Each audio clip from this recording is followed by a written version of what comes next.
It's another edition of Time About the Movies, and today we've only got one movie to look at on this May 16th, 2008. And, I wish I could say it's one of the better movies in particular, but, I mean, honestly, I was never really a fan of these movies in particular. I thought the first movie was probably decent overall, but every other one, not so much. So we can get through this pretty quickly. So, let's talk about the Chronicles of Narnia, Prince Caspian.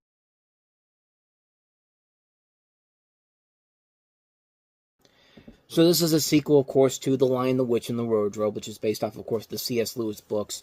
You have the four siblings from the first movie back again. They're returning to Narnia and helping to aid Prince Caspian, played by Ben Barnes, in his struggle for the throne against his corrupt uncle, King Miraz. Miraz being played by Sergio Castellano.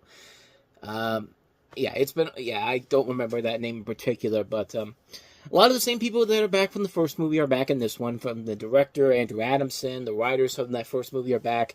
A lot of the cast is back from the first movie, even the White Witch, which is really odd and definitely very unnecessary in this particular movie. But, yeah, kind of like what I said before at the beginning, I was never really a fan of the Chronicles of Narnia. To me, this was kind of like the Pirates of the Caribbean movies. I never got the appeal of it, per se. I mean, I get it, Disney was trying to have their own Harry Potter, Lord of the Rings type of franchise, and it worked with the first film. The second film, not so much. For most of the general public, mostly because of the fact that it's opening up in the summertime. And I think that was one of the biggest problems that a lot of people had with this movie's success at the box office, because it wasn't a flop, per se. But it didn't make as much as the first movie did, and that first movie had the benefit of opening up during the Christmas holiday season, you know. It was the big blockbuster that nobody really saw coming. Everyone was expecting King Kong to just roll all over the holiday season, and then it was Narnia that really took everyone by surprise at how well it did. You're opening this up right before the summer season is over, just before all the kids are out of school, and especially because you're opening it in the same month as Iron Man, Indiana Jones. You got all these summer blockbusters being crammed into each other one by one. So, yeah, there's going to be some odd men out of this situation. We already talked about Speed Racer last time around. This was definitely another one that kind of got lost in the shuffle overall in terms of its success rate. Like I said, it wasn't a flop per se. It did end up becoming the 10th highest grossing film of the year, but it did eventually lead to Disney and Walden Media kind of separating from the Narnia films, and the next film was eventually released by 20th Century Fox, which in turn was later brought back over to Disney after, of course, Disney bought Fox. So, you know, it's basically coming full circle. There you go, full circle on the Narnia films. And now the new Narnia films are being produced by Netflix with Greta Gerwig directing it. But anyway, back to this movie in particular. And like I said before, I've never been a fan of these movies in particular. Like I said, the first one I thought was overall decent.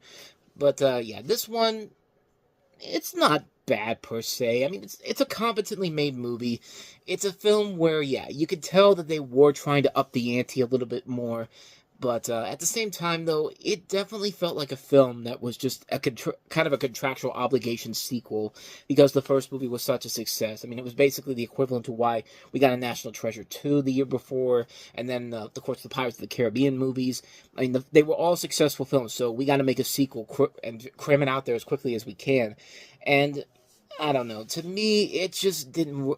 I thought this movie would get better over time, and sadly, it's not the case. I don't think this movie has really gotten better over time overall. I think on a technical level, it's still very impressive to look at.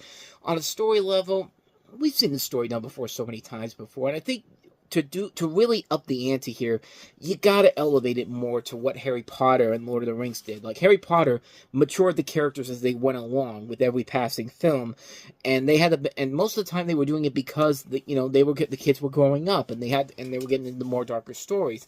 This, I felt like they were trying way too hard to copy the Harry Potter formula to a T. And that's why I think they went with the fourth book in the Chronicle story and the storyline, because this is where the darker elements start to come into play here, and the more mature themes, which were actually polarizing by a lot of critics at the time, who thought that this was unnecessary to add to the mix here. And I felt like this was Disney's kind of answer to Harry Potter, so we can rush out the darker storyline early on here instead of just letting the characters mature over time. Like, the reason why the Harry Potter films worked as well as they did was because the characters and evolved, and matured as the actors aged and matured, and the darker story started to come into play, and you had a good director in David Yates who can work with the darker material, and that's how the Harry Potter films got to be as good as they were towards the very end with the more darker material. This, I felt like they were trying way too hard to try to get that done much faster, which is very funny considering that, I've always said that, when Disney did the Marvel Cinematic Universe and Warner Brothers was going to try to copy that in half the time with half the effort being put into it. This is kind of like the polar opposite of that. This is like what Disney seeing what Warner Brothers was doing with Harry Potter and saying, we can do this in half the time and make it work just as well. And not exactly. I mean, like I said, it wasn't a flop overall. It did do its numbers overall, but to me personally, these movies are mostly forgettable to me. Like I said, the one that I only liked the most was the first one.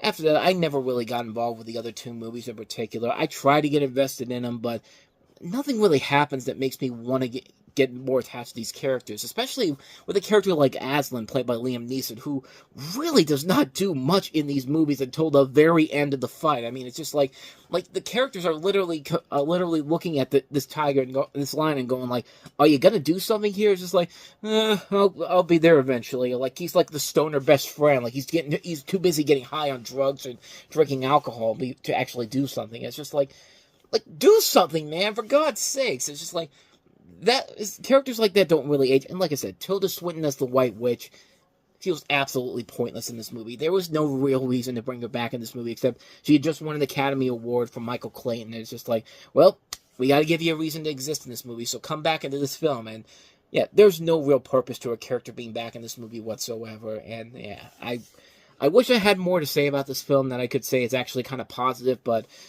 really, this thing hasn't really changed much for me since the first time I saw it. I never really got invested in the Chronicles of Narnia films, and yeah, this one is definitely one of the reasons why I wasn't really invested into it. They don't really up the ante. You don't really get invested with the characters. They don't really have any maturity to them, and it feels like they're just doing the same thing all over again, pretty much. So, yeah, so quick thought. So that's my quick thoughts on the Chronicles of Narnia, Prince Caspian. And so with all that said, we wrap up another edition of Time About the Movies, and we only have one other movie to look at next time around for Memorial Day weekend, and it's a film that I've gone into detail many, many times before on this channel. We're going to talk about Indiana Jones and the Kingdom of the Crystal Skull, which, you know what, if it's going to give me an opportunity to praise this movie more than most people are going to, so be it. I'll take it. Because, yeah, this is definitely a lot better than people let on. This is not the Phantom Menace of the Star Wars movies. Sorry. I don't care what anybody says. So I'm actually looking forward to talking about Kingdom of the Crystal Skull next time around. We'll do that on the next episode coming up tomorrow. But until then, thank you so much for watching. And if you want to see more videos like this, please go ahead and hit the playlist on the next page. Check out the previous episode. Also, don't forget to hit the like, subscribe, notification button, and the bell. Because that's when you get updates on when new videos coming out. And we do post new videos here every day. And don't go too far away, because after I'm done posting this, coming up on Time About the Movies Flashback, we'll flashback to 4th of July weekend 1987 with two notable movies, Dennis Quaid and Martin Short starring in the sci-fi comedy Inner Space, and Elizabeth Shue starring in the babysitting comedy Adventures in Babysitting. Directed by Chris Columbus, who this was his film that he did before, one of the films he did before Home Alone. But we'll take a look at both those movies coming up on Time About the Movies Flashback. That's coming up after I'm done posting this, so please stick around. We'll be right back.